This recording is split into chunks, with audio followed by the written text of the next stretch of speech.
Capítulo 3. El estilo del hombre es su palabra. El mundo maravilloso de los niños nace con la palabra.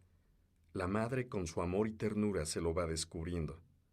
Cada vez que la madre nombra una cosa, un ser, un aspecto de la vida, el niño entra a la poesía y a la magia. Las cosas se animan al conjuro del verbo. La palabra identifica su esencia. Antes de ser nombradas, existen, pero después de que la voz las define, adquieren y revelan su esencialidad. En el niño perdurará no solo la connotación que explica la madre, sino el tono de la voz, la emoción que cada término encierra, la acción que late escondida en el verbo, como la mariposa es la crisálida. Todo ello continuará a lo largo de los años. Quizá por esta razón, es cierto que jamás dejamos totalmente de ser niños, puesto que tenemos atesorada la sensibilidad maternal guiando nuestros pasos por los caminos del hombre. Porque la función educadora de la madre no está en las órdenes que dicta, tampoco en los consejos que prodiga. El secreto educativo está en su voz que acaricia, que convence, que conmueve. La atmósfera emotiva circunda la presencia femenina, y es ella, la madre, la única modeladora, con su cariñosa palabra, de la conciencia infantil. Son los primeros discursos que escuchamos. Pueden carecer de orden, de habilidad técnica, pero rebosan de elocuencia. La elocuencia directa que da el amor, el cuidado, la solicitud y la consagración que hay en cada palabra que dice la madre al hijo. Si es verdad que cada ser nace con un temperamento y que la educación, obrando sobre él, forma el carácter, entonces hay que convenir en que el arma mejor que tiene el educador es su palabra. Esto es lo que tenemos que entender con profundidad para no continuar desviando los métodos de la educación, porque la educación cabe dentro del símbolo de un triángulo equilátero: el hogar, la escuela y la calle, de tal modo que la madre es la máxima educadora, y luego el maestro continúa la tarea iniciada en la ejemplaridad hogareña. Pero el maestro sería incapaz de cumplir con su misión si no encuentra ya en el niño el germen amoroso que depositó la madre mediante sus palabras. El maestro prosigue proporcionando al niño nuevas y bellas palabras. De aquí que resulte impostergable el hecho de que los maestros tienen la responsabilidad de las palabras que usan frente a los niños. Un auténtico maestro se cuidará de pronunciar palabras tristes, feas, iracundas, perversas, sabedor de que el niño no solo las escucha, sino que las guarda en su subconsciencia, y ahí van creciendo sin que nadie se dé cuenta del fenómeno psicológico. Por último, el niño se encuentra de repente en medio de una terrible contradicción. El contraste es violento. La calle, las pandillas, pueden presentar al niño un mundo insospechado de picardía y de angustia. Oye malas palabras. Se ha transformado el lenguaje y golpean la puerta de su conciencia verbos armados con aguijón inclemente. Son los tres tiempos ineludibles en el proceso educacional de cada individuo: lo que heredó de la madre principalmente, lo que heredó del maestro y lo que está recibiendo del barrio donde habita. Sociológicamente la lengua determina. La patria se define como el amor a la tierra, a las raíces, pero también la historia y el lenguaje, el idioma, que son lazo de unión directo y el medio de expresión y de comunicación ineludibles. Mariano H. Cornejo, en su texto de Sociología, deslinda el término. El lenguaje define, precisa y permite combinar los conceptos. Es decir, que podríamos pensar y sentir, pero no tendrían validez ni el pensamiento ni el sentimiento si no llegan a expresarse. Es prácticamente como si no existiesen. El lenguaje, como vía de comunicación, es puente luminoso. Por eso es que el orador tiene veneración por las palabras. Las selecciona, las limpia del polvo de los siglos y les devuelve su brillo natural y primigenio. Usa de las justas, de las exactas, de las cabales, y no pierde de vista que hablar en público es tanto como arrojar semillas a la tierra y repetir la bella parábola del maestro de Galilea. Nadie podría vaticinar cuál va a ser el destino de cada palabra. El discurso puede hallar tierra fértil, puede morir entre rocas o puede extraviarse en el desierto. Pero la palabra caída en su sitio germinará, echará raíces, brotará a la superficie rompiendo las resistencias y se elevará triunfalmente hacia el espacio. La vida espiritual es una alcancía. El hombre, quieranlo o no, va acumulando paciente, gradualmente sus vivencias. Quedan en él, se desarrollan. Inclusive los imperativos más insignificantes en la época de la niñez.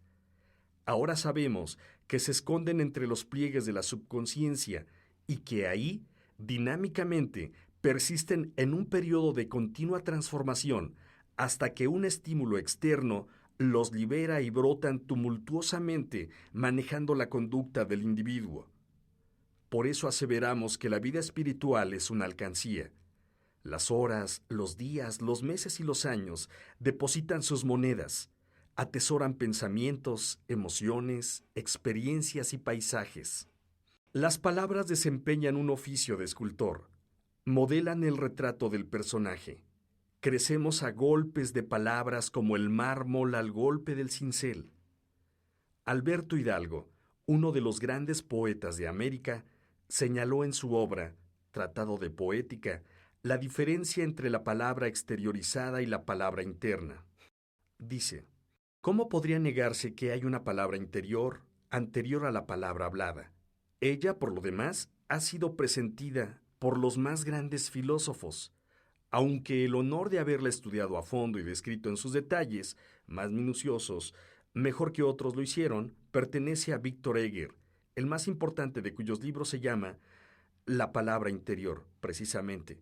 Mas no se pretende identificarla con el pensamiento que en abstracto es otra cosa y en concreto es una sucesión o relación de palabras. Fin de la cita. Los críticos están de acuerdo en que toca a los poetas descubrir el otro mundo de las palabras, ampliar sus horizontes, profundizar su existencia. Expresa Alberto Hidalgo, ya que la ciencia dormita, revelar el valor mudo, callado de las lenguas. Pero nadie podría negar que esta misión la comparten también y con mayor frecuencia los oradores. El discurso no está reñido con la poesía, no debe estarlo. Poeta y orador usan del lenguaje y a él se deben. Son las palabras su medio exacto de expresión. El poeta Octavio Paz en su estudio El arco y la lira afirma: el lenguaje hablado está más cerca de la poesía que de la prosa, es menos reflexivo y más natural, y de ahí que sea más fácil ser poeta sin saberlo que prosista. En la prosa la palabra tiende a identificarse con uno de sus posibles significados, a expensas de los otros, al pan pan y al vino vino. El propio poeta Octavio Paz asevera: hay una nota común a todos los poemas, sin la cual no serían nunca poesía, la participación. Fin de la cita.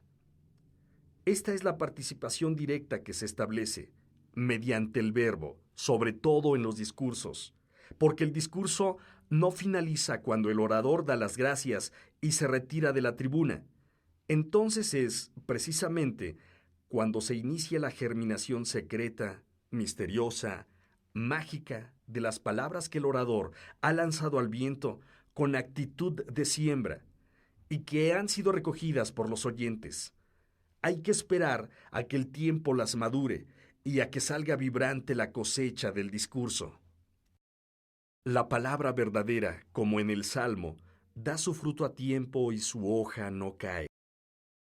Nosotros, en cierto modo, nos alimentamos con palabras. Si esto lo supieran los maestros, solo palabras amorosas nos darían cuando somos niños. El mismo poeta Octavio Paz, en su magnífico libro, El arco y la lira, enfatiza: el hombre es un ser de palabras.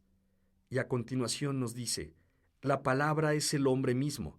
Estamos hechos de palabras. Ellas son nuestra única realidad, o al menos el único testimonio de nuestra realidad. No hay pensamiento sin lenguaje. ni tampoco objeto de conocimiento.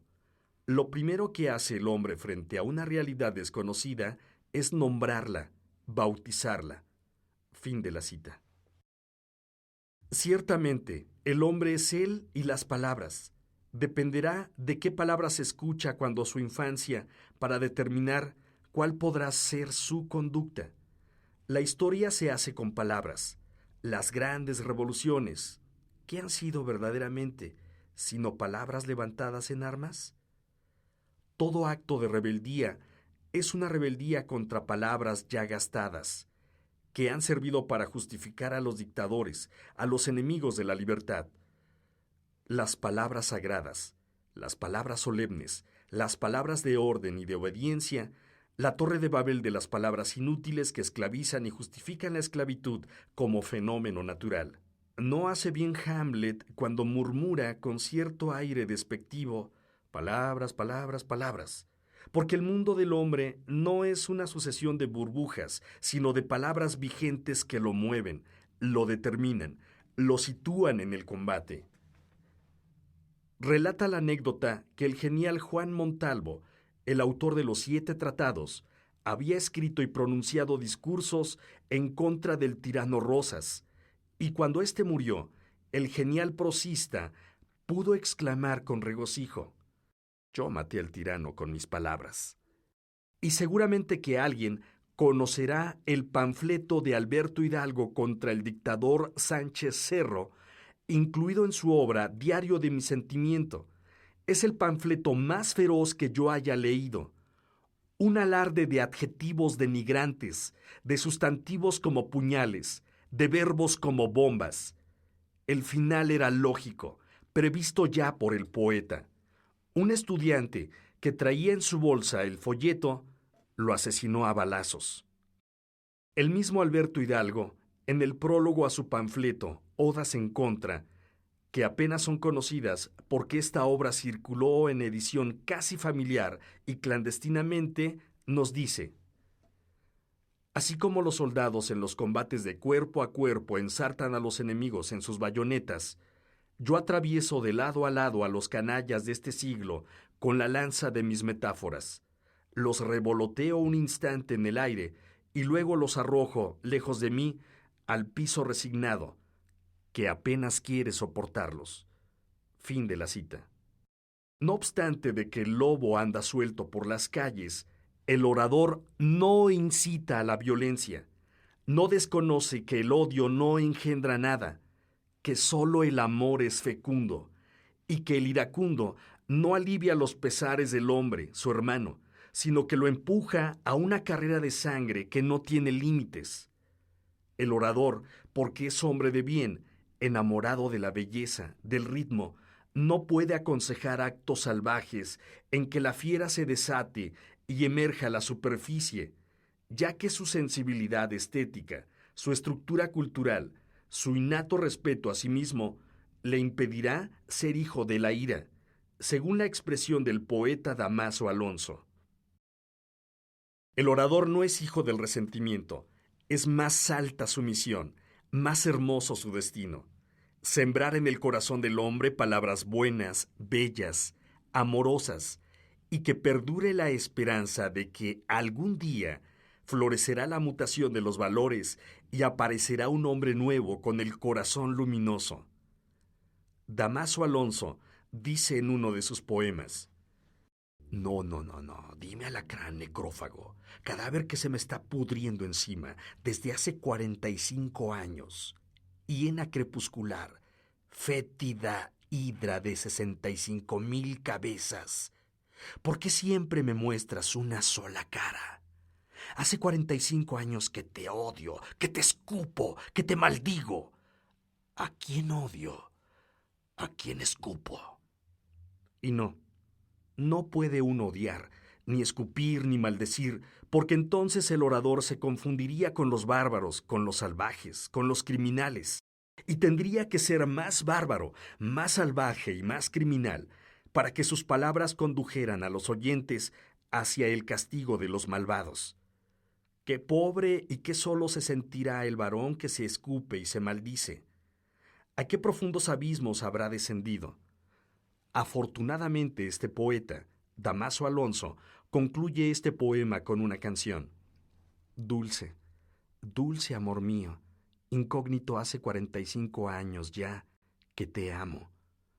Lo cual además no es cierto, porque no puede amarse quien se menosprecia y se considera hijo de la ira, y quien predica el odio y la desesperanza y vaga como espectro del resentimiento. El orador es heraldo de las buenas noticias, el arquitecto de la utopía, y no hay que tenerle miedo a esta palabra que todos vivimos y expresamos aún sin saberlo, porque todos, quien más, quien menos, estamos forjando nuestra protesta contra el mundo loco, vano, en que nos ubicamos y soñando al mismo tiempo con un mundo mejor, libre y justo. Giovanni Papini relata en uno de sus cuentos, en el libro Gog, la vida de un artista que esculpía con humo bellas y caprichosas estatuas. El orador modela con palabras la maqueta de ciudades maravillosas, en donde las personas conviven cariñosamente y en donde la conducta de cada uno es un canto a la armonía, exaltación al arte, consagración a la primavera y a la dicha de vivir. Tiene el orador la misión de vencer al dolor y de vencer a la muerte. Se dirá, tal vez con lástima, que el orador es un varón alejado de la realidad, ciudadano de un planeta de sueños. Bueno, ¿y qué? Los soñadores son los vigías de la aurora, los posibles constructores de un planeta en concordia, de paz y alegría. El orador señala los caminos. Tiene alma de horizonte. Por lo demás, el sueño mueve montañas. Fueron los soñadores quienes enseñaron a hablar a las rocas. Fue cuando la piedra adelgazó su realidad hasta llegar a ser un discurso de encajes, una oración de pétalos, el madrigal gótico de sueños en el aire. Todo habla en la naturaleza. Vivimos en un mundo de metáforas. El hombre es un ser de imágenes. La creación es un discurso infinito. Dijeron, al árbol lo conoceréis por sus frutos. Añadiríamos, al hombre se le identifica por sus palabras. El hombre es su palabra. La palabra lo identifica, lo deslinda, lo circunscribe. La palabra lo trasciende a universal. Cada ser humano nace individual, personal, único. O lo que es lo mismo, cada ser humano nace con su palabra, la propia, la que lo señala en medio de una muchedumbre de voces y subraya su exacta dimensión. Los hombres libres son dueños de su palabra. Los esclavos vegetan con las palabras de sus dueños. Hay palabras de pie y palabras de rodillas, palabras que se arrastran y palabras que vuelan, palabras con cadenas, prisioneras, y palabras que no reconocen fronteras ni doblan la espalda. Dijo Santiago el apóstol, sed hacendosos de la palabra, y no tan solamente oidores, engañándoos a vosotros mismos, porque si alguno es oidor de la palabra, pero no hacedor de ella, éste es semejante al hombre que considera en un espejo su rostro natural, porque él se considera a sí mismo y se va, y luego se olvida cómo era. Las palabras nos habitan como en crisálida. Hay que darles tiempo para que se verifique el proceso de maduración vital y salga al aire lo que originalmente somos. Apunta Eduardo Spranger en su obra Cultura y Educación. Nos dice, no hay duda, cada hombre tiene un núcleo esencial al que vuelve siempre, o al menos debía volver, después de todas las rotaciones de su mónada alrededor de sí misma. Y añade, pero este es su destino, que este núcleo más interno de sí mismo está oculto para él y que es menester un largo camino por la vida para encontrar eso aparentemente tan cercano y tan obvio, uno mismo. Aquí se encuentra, pues, solo el auténtico problema que plantea la metamorfosis del hombre. ¿Cómo llegar el hombre a encontrarse a sí mismo en todas las mudanzas de su vida y de su muerte? Fin de la cita. El orador vive en continua metamorfosis. Este es su milagro. Está transformándose mediante la cultura, enriqueciendo su personalidad, deviniendo más original con cada discurso, siendo, en fin, cada vez más él mismo, identificándose el estilo y la hombría de bien que lo caracterizan. No tuvo razón, cuando menos no toda la razón, el viejo filósofo Salomón, cuando en el Eclesiastés reiteró que nada hay nuevo bajo el sol y que todo es vanidad de vanidades. La verdad es que la existencia es cambiante, movible, undivaga como el mar, según la hermosa expresión de Barba Jacob. Todos los días con el alba se inicia el Génesis. No admitimos el retorno eterno de las cosas, sino más bien la vida en espiral ascendente. También la oratoria como expresión de los hombres tiene sus edades. La esencia es la misma, idéntica en la finalidad, pero cambia en la forma, los modos de comunicación. Disraeli varió el tono de sus discursos cuando pasó de la Cámara de los Comunes a la Cámara de los Lores. Es inútil el debate acerca de la forma y el fondo. Ya se ha dicho, la palabra da movimiento a la idea, inquieta y exterioriza las emociones y, en fin, pone al ser humano en acción. La oratoria es acción, dinamismo, movimiento. Cuando Goethe sutilmente en Fausto corrige a Juan, el de Patmos, y en vez del versículo que señala, en el principio era el verbo, Goethe propone, en el principio era la acción. Realmente está diciendo lo mismo. El verbo es acción. La palabra es transformación permanente. Alguna vez se dictaminó, el estilo es el hombre. Más justo sería, el hombre es un estilo. Cada hombre cumple una conducta. El hombre es su conducta. Gracián señala que cada hombre viene al mundo con un estilo natural, lo cual es cierto en cuanto llega con una manera de ser, pero, además, el propio Gracián añade que es susceptible de adquirir un estilo artístico, como fruto de una laboriosa gimnasia espiritual en donde entra en juego la fuerza de la voluntad. Lo mismo recomendó Horacio al señalarnos: el esfuerzo renueva el temperamento del artista y lo perfecciona. Efectivamente, el orador que se respeta no abandona su preparación cotidiana, vive alerta del pensamiento universal, escudriñando las manifestaciones de la cultura en todos sus sentidos, adiestrándose en la voz, vigorizándola para hacerse escuchar sin necesidad de micrófonos, y hablando, improvisando sobre temas diversos, a fin de que el pensamiento se mantenga ágil, recio, armonioso. Aconseja el maestro Jiménez Igualada: lo que necesitas, joven orador, que empiezas a orar, es, después de revisar una a una las palabras que heredaste, limpiarlas del polvo que con el tiempo acumularon, reparar el desgaste que sufrieron, componerle sus roturas, remozarlas, y una vez aseadas, fecundarlas para hacerlas más ligeras, más aladas, más claras, más hermosas que nunca lo fueron. Fin de la cita.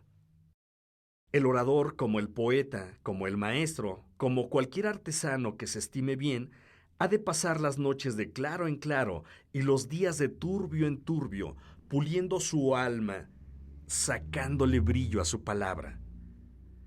Recuerdo ahora un bello libro, Teoría de la Palabra, del poeta José López Bermúdez. Es libro excepcional. López Bermúdez fue un poeta de altura. No le permitieron los críticos, las mafias, la resonancia debida. Murió sin que los demás le hubieran reconocido su talento, su jerarquía poética. Fue un enamorado de la palabra, y sus libros son hermosos de corazón, sabios, luminosos de poesía permanente. He releído sus páginas con emoción. No salgo de ellas igual. Quizá este sea el distintivo de los libros que, cuando valen y los leemos, ya no seguimos iguales. Algo se ha modificado en el interior y algo ha nacido con nosotros. Igual fenómeno de metamorfosis se cumple con los discursos. Después de haber oído a un orador, no somos idénticos, Se transmutan los valores y cambia la perspectiva con que vemos el mundo. Escribió López Bermúdez, porque claramente vemos el impulso vital de cada ser por expresarse. El cristal en su forma de canción de luces, el vegetal en la fresca palabra del aroma, el animal en el vivo lenguaje del amor de las bestias. Por eso el escultor, cuando labra el poema de la estatua, expresa el ritmo y el mensaje dormido que la piedra no puede expresar. Indudablemente, hay una lucha oculta por encontrar cada quien su palabra. Solo la palabra nos da derecho a la existencia. Para mí, hablar es existir, y existir es hacer de la palabra un arma, un refugio, un cielo vital. Fin de la cita. El orador se alimenta con palabras. Amurallado con el verbo, no ambiciona otras riquezas, no se inquieta por otros lujos, no se angustia por otros quehaceres del espíritu. Vive de la palabra, por la palabra, para la palabra, con la democracia del alma. Hay en la esencia un gesto definitivo, normativo, orientador por excelencia. Es cuando un hombre se levanta en medio de una asamblea de hombres libres y grita: «¡Pido la palabra!», porque en ese momento pone en acción su personalidad, su valor, su entereza, su talento, su honradez, su amor a la libertad. Pido la palabra. Es el testimonio de la solidaridad humana, la expresión genuina de la ayuda mutua. Glosa el poeta López Bermúdez. En aquel instante supe que hablar es sacar al alma del suelo al aire, del pensamiento al grito, y tomar la palabra es tomar posesión de la vida. Su maestro, y con qué devoción habla Bermúdez de él, aleccionaba: sentir la naturaleza y las cosas que en torno de ella giran. Un trino, un aroma, un beso, una boca de hijo, una patria y un himno. Es una bendición real. Sentirla y expresarla son dos bendiciones. Sentirla, expresarla y poseerla son las tres bendiciones del hombre completo. Y esto lo expresó en versos. Jamás jugué con máquinas o nardos. Tuve, hijo, desde niño, ideas. Son ellas mis sonoras herramientas. Con ellas hice mi cielo y sus batallas. Trabajo con palabras desde niño. Yo vine coronado de palabras. Fin de la cita. Buda dejó su testimonio. El hombre muere, pero la vida perdura. López Bermúdez cinceló esta frase: el hombre desaparece y la palabra queda. Y con ella queda la voz, la libre eternidad del hombre. Y a su vez, el divino Jesús Urueta exclamó: polvo que piensa, no vuelve al polvo. Con lo cual quedó sellada la duración perenne de la palabra. Supongamos que el hombre es el mono desnudo como piensa Morris. Tendríamos que admitir que el eslabón perdido, el salto mágico del mono al hombre, está en el milagro de la palabra. La primer palabra salvó las distancias, el único milagro. Recordemos hoy La Tempestad de William Shakespeare. El diálogo entre Próspero y Calibán, cuando el maestro le reprocha: cuando tú, hecho un salvaje, ignorando tu propia significación, balbucías como un bruto, doté tu pensamiento de palabras que lo dieron a conocer. A lo que responde el ingrato Calibán: me habéis enseñado a hablar y el provecho que me ha reportado es saber cómo maldecir. Que caiga sobre vos la roja peste por haberme inculcado vuestro lenguaje. Independientemente que pudo haber tenido razón Calibán, si se refería a quienes nos han envenenado con palabras sucias, viles, aborrecibles, el orador sabe que nadie tiene derecho a maldecir la vida a través de sus palabras si no la ha exaltado primero, por la cuantía de sus bienes, de sus bellezas, de sus ternuras. Puede el dolor perseguirnos como tábano enfurecido, puede la miseria cercarnos implacable, puede la angustia transformarnos en un manchón de lágrimas, puede la opresión y el tirano cargarnos con cadenas. Siempre habrá tiempo para alabar la belleza del sol, el aroma de la flor, el vuelo pleno de gracia de los pájaros, y sobre todo, siempre habrá sitio para reconfortarnos con la sonrisa de una mujer, el apretón de manos de un amigo o la dulzura en los ojos de un niño. Pablo el de Tarso nos legó estas palabras en su segunda carta a los Corintios. Estando atribulados en todo, mas no angustiados, en apuros, mas no desesperamos, perseguidos, mas no desamparados, abatidos, mas no perecemos.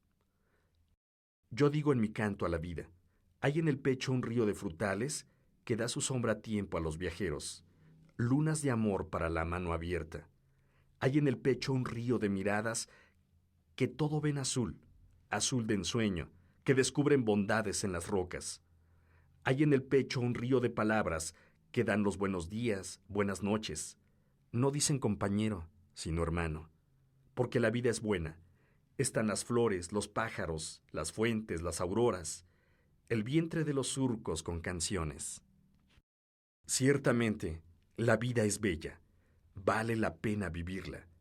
La vida es pajarera de sorpresas, nidal de aventuras. Como en el título de aquella novela italiana, La vida comienza mañana. El poeta atalaya el porvenir. A veces no puede impedir decir palabras duras contra los explotadores, los negreros, los amos, los tiranos, pero prefiere decir voces de aliento, de ternura, de cariño, de amor a sus hermanos, los hombres. El orador tiene matices en la voz, pero su voz es única, indivisible, permanente. No se confíe demasiado quien menosprecia a los oradores y solo otorga su confianza a la palabra escrita. Oyen los que no saben leer, oyen los que devoran libros. La palabra penetra como tirabuzón y extrae dudas y deja al descubierto el vino de cada quien. Pablo Neruda escribe al poeta Miguel Hernández en su canto general y le dice: «Ay, muchacho, en la luz sobrevino la pólvora y tú, con ruiseñor y con fusil, andando bajo la luna y bajo el sol de las batallas». ¿No te parece, lector, que así es el orador, un ruiseñor con fusil? Y así es la palabra, limpia, sencilla como el lirio y como el ave, que no ha menester de artificios ni de galas, que cumple el precepto de Cervantes. Llaneza, muchacho, no te encumbres, que toda afectación es mala. El orador simplemente grita su palabra. Ella castiga a los Juan Aldudo que en el mundo existen. Ella mina los pilares de los palacios. Ella prepara las revoluciones. Ella alimenta el fuego que robó Prometeo a los dioses.